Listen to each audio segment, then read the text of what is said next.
bu gözəl məclisdə iştirak edən dəyərli ziyalılarımızı, el adamlarını salamlayıram. Həqiqətən burada bir çox insanlar həm də vəfa borcu olaraq Abbas Abdullah aydınlığının işığına yığışıblar.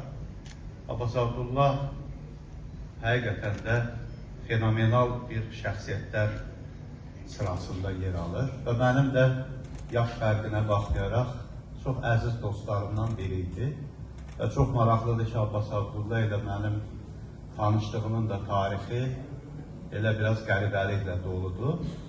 Naxçıvanda xüsusi bir Sovet rejimi əleyhinə dərnəklərdə fəaliyyət göstərən, müəyyən işlər görən və ara-sıra şeirlər yazan bir məktəbli kimi Bakıya gəldiyimdə birinci qərar aldım ki, mütləq mən ədəbiyyat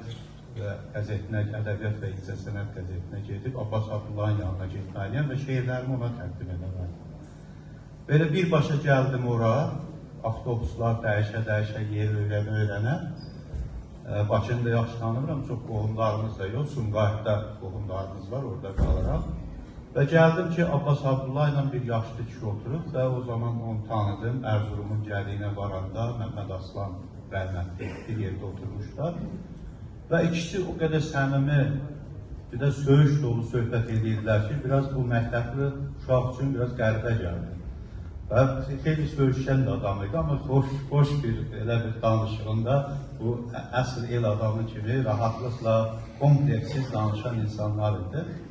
Və onda məni içəri çağırdı bir yerdə Məhəmməd Aslanla, hardan gəlmişsən, nədir? Sonra eşitəndə ki, Nehrəmdənsə, dedim, Nehrəmdən bir tərəf, ana tərəf Nehrəmdəndə, dedim, mənim elə yerimsən ki, xanım Allah rəhmət eləsin, o xətrinə, və o vaxtdan elə biz olduq yerli. Və Abbas Abdullah birinci şeiri oxuyandan sonra dedə bu şeiri mən ədəbiyyat qəzetində dərc edəcəyəm. Bir həftə keçməmiş həmən şeiri dərc elədi. Və sonra biz milli davanın bütün yerlərində ön sırada Abbas Abdullah'ını gördük.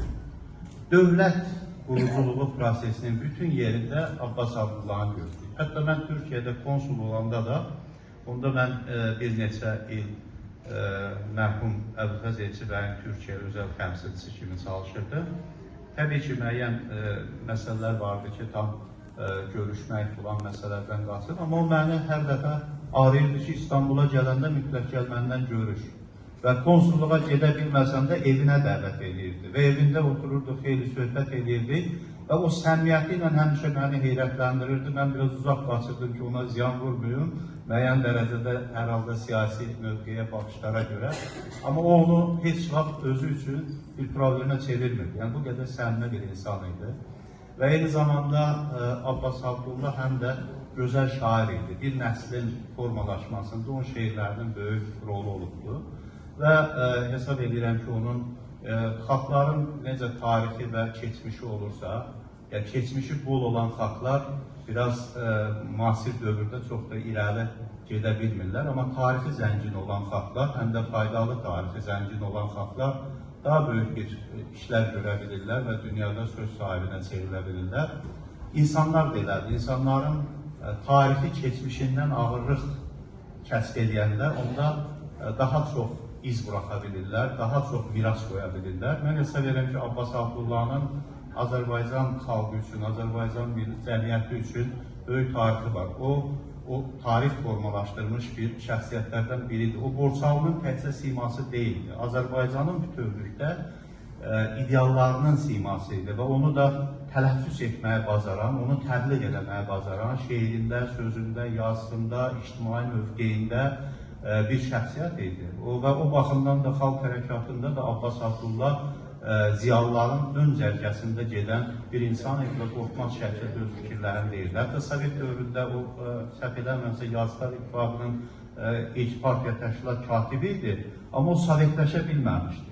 O mahiyyətcə sovet adamı deyildi. Yəni o xarakter isə tamamilə fərqli bir obraz idi. Və əslində Abbas Abdullah öz obrazını öz şeirində daha dəqiq ifadə edib. Bir dağam ki, başım duman, ayağım sən, çölüm tufan, el oğluyam, elə qurban, olasıyam, olası mən. Həqiqətən də o elinə qurban olan bir şəxsiyyət idi. Allah ruhunu şad eləsin.